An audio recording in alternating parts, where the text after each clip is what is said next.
حضرت ابو ہریرہ رضی اللہ تعالیٰ عنہ فرماتے ہیں کہ حضور پاک صلی اللہ علیہ وآلہ وسلم نے فرمایا، جب میت دفن کی جاتی ہے تو اس کے پاس دو سیاہ گیری آنکھوں والے فرشتے آتے ہیں۔ ان میں سے ایک کا نام منکر اور دوسرے کا نام نکیر ہے۔ دونوں اس سے پوچھتے ہیں، تم اس آدمی محمد رسول اللہ صلی اللہ علیہ وآلہ وسلم کے بارے میں کیا کہتے ہو؟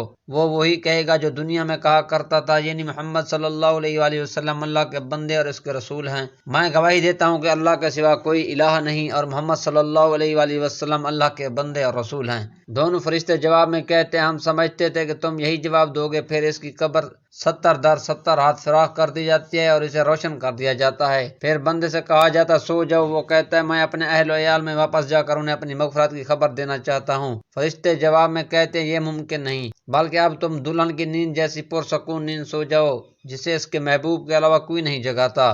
چنانچہ وہ سو جاتا ہے یہاں تک کہ اللہ ہی اسے قبر سے اٹھائے گا۔ اگر مرنے والا منافق ہو تو وہ فرشتوں کے سوال کے جواب میں کہتا ہے، محمد صلی اللہ علیہ وآلہ وسلم کے بارے میں بھی وہی کچھ کہتا ہوں جو لوگوں کو کہتے سنتا تھا، اس کے علاوہ میں کچھ نہیں جانتا۔ دونوں فرشتے کہتے ہیں، ہمیں معلوم تھا تم یہی جواب دو گے۔ پھر زمین کو حکم دیا جاتا ہے کہ تنگ ہو جائے، چنانچہ وہ تنگ ہو جاتی ہے اور اس کی پسلیاں ایک دوسرے میں گھس جاتی ہیں، اور منافق اپنی قبر میں آخر تک اسی عذاب میں مبتلا رہتا ہے۔ دعائے اللہ پاک ہمیں منافقت سے بچائے۔